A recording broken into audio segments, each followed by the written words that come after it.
భద్రకాళి అమ్మవారి ఆలయంలో బోనాలు వాయిదా పడ్డాయి. మొదట ప్రభుత్వ తరపున అధికారికంగా ఘనంగా నిర్వహించాలని భావించిన కొన్ని కారణాల వల్ల వాయిదా వేస్తూ సర్కార్ కీలక నిర్ణయం తీసుకుంది. ఈ విషయాన్ని మంత్రి కొండ సురేఖ తెలిపారు. వరంగల్లో తాజాగా రాచుకున్న రాజకీయ వివాదమే దీనికి కారణం.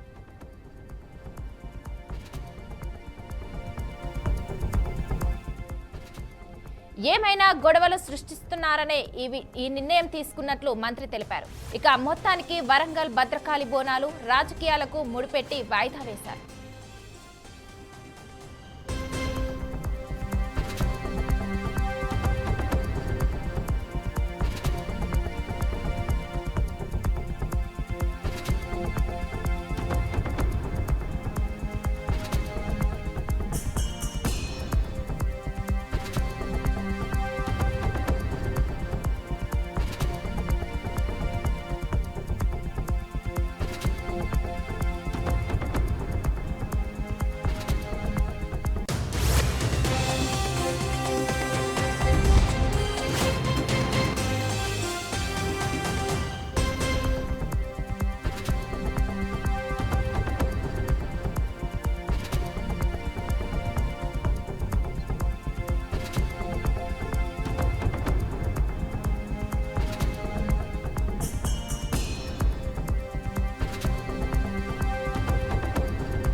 నెల్లూరు జిల్లాలో జరిగిన అక్రమ మైనింగ్ వ్యవహారంలో మాజీ మంత్రి కాకాని గోవర్ధన్ రెడ్డికి బిగ్ షాక్ తగిలింది.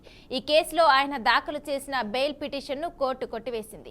ఇప్పటికే ఈ కేసులో A4గా ముద్దాయిగా ఉన్న ఆయన జైల్లో రిమాండ్ ఖైదీగా ఉన్నారు. ఈ మేరకు ఎస్సీ ఎస్టీ కోర్టులో ఆయన బెయిల్ పిటిషన్ దాఖలు చేశారు. ఇక ఈ పిటిషన్ను ధర్మాసనం తోసిపుచ్చింది. దీంతో కాకాన్ని పోలీసులు మళ్లీ జైలుకు తీసుకెళ్లారు.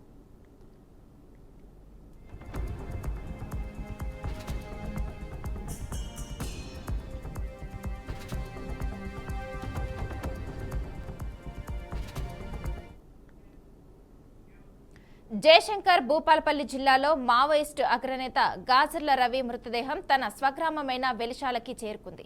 పోస్టుమార్టం అనంతరం పోలీసులు మృతదేహాన్ని అర్ధరాత్రి కుటుంబ సభ్యులకు అప్పగించారు. గత 35 ఏళ్లుగా మావోయిస్టు ఉద్యమంలో ప్రజల కోసం పోరాడిన రవి మృతదేహాన్ని అప్పగించే ప్రక్రియలో పోలీసులు జాప్యం చేసినట్లు మృతుని సోదరుడు అశోక్ తెలిపారు. రవికి చివరి వీడ్కోలు చెప్పేందుకు గ్రామ ప్రజలందరూ పాల్గొనాలని కోరుతున్నాను అని, పోలీసుల ఆంక్షల వల్ల ప్రజలు కుటుంబ సభ్యులు ఎన్నో ఇబ్బందులు ఎదుర్కొన్నారని ఆయన వాపోయారు.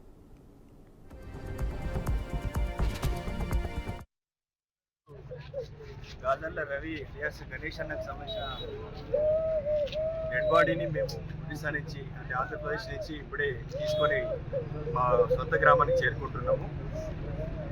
చాలా ఇబ్బందుల పాలు చేసి మధ్యరాత్రి అయిపోయిన తర్వాత అతి కష్టం మీద చాలా పెద్ద పోరాటం చేస్తే మాకు అక్కడి ప్రభుత్వం అక్కడి పోలీసులు 12 గంటల తర్వాత ఈ డెడ్ బాడీని మాకు ఇవ్వడం జరిగింది. అయితే మేము ప్రజలందరికీ కూడా ఒకటే విజ్ఞప్తి చేస్తున్నాము. ఈ నెల మీద ఈ భూమి మీద పుట్టినటువంటి గాజర్ల రవి 35 సంవత్సరాలుగా తన జీవితాన్ని ఏ ప్రజల కోసం అయితే అంకితం చేసి ఏ ప్రజలకు గొంతుగా మారి వాళ్ళ హక్కుల కోసం నిలదించి పోరాడిందో ఆ ప్రజలందరూ కూడా ఈరోజు వెలిశాలలో జరిగే ఆయన అంతిమ యాత్రకు పెద్ద ఎత్తున తరలి రావాలని మేము చేతులెత్తి విజ్ఞప్తి చేస్తున్నాం. మా సోదరుడు గాజర్ల రవి ఎలియాస్ గణేష్ అన్నకు సంబంధించిన డెడ్ బాడీని మేము ఒడిశా నుంచి అంటే ఆంధ్రప్రదేశ్ నుంచి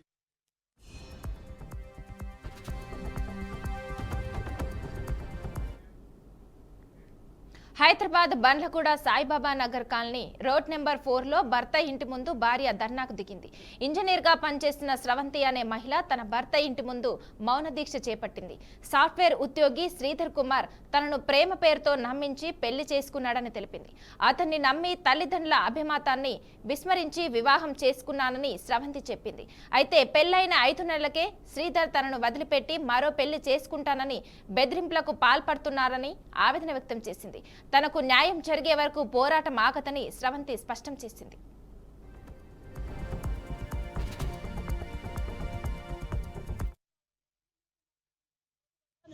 ఇచ్చావా, నువ్వేమన్నా మాకు కట్నం ఇచ్చావా అని ఆవిడ మాట్లాడు. సరే వదిన తప్పు పంత అయిపోయింది, ఇప్పటికైనా సరే నేను అన్ని రకాలుగా చూసుకుంటా, నీ కొడుకుని నీ కాళ్ళు చూసుకుంటా, సారా పంపిస్తా, నీ కాళ్ళు పట్టుకుని నా పిల్ల సంవత్సరం తీసుకెళ్ళమన్నా.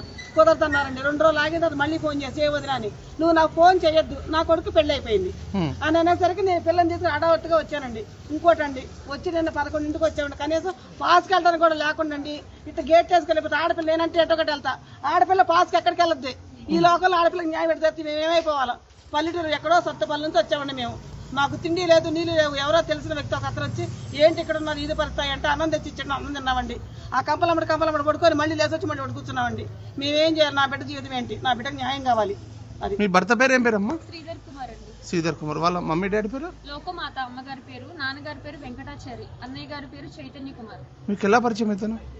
మా హాస్టల్లో వాళ్ళ మరదలు జాబ్ చేస్తుండే అండి. మేమిద్దరం సేమ్ ఆఫీస్. అప్పుడు నేను ఫార్మాలో 5 years జాబ్ చేశాను, ఎంఎస్సీ కెమిస్ట్రీ అయింది నాది.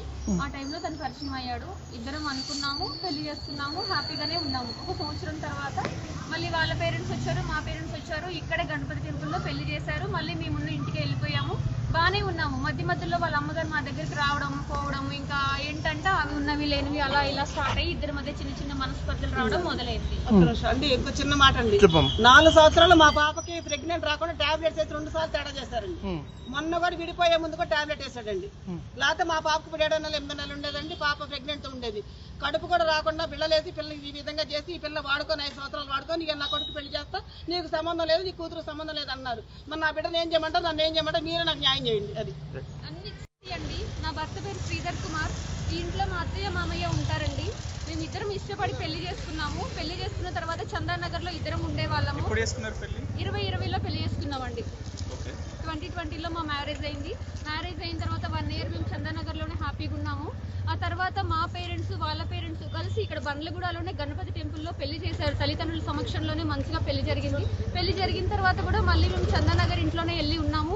4 years చాలా హ్యాపీగా ఉన్నాము. మధ్యలో నాకు ప్రెగ్నెన్సీ రాకుండా కూడా టాబ్లెట్స్ ఇచ్చాడు, నేను టాబ్లెట్స్ వేసుకున్నాను.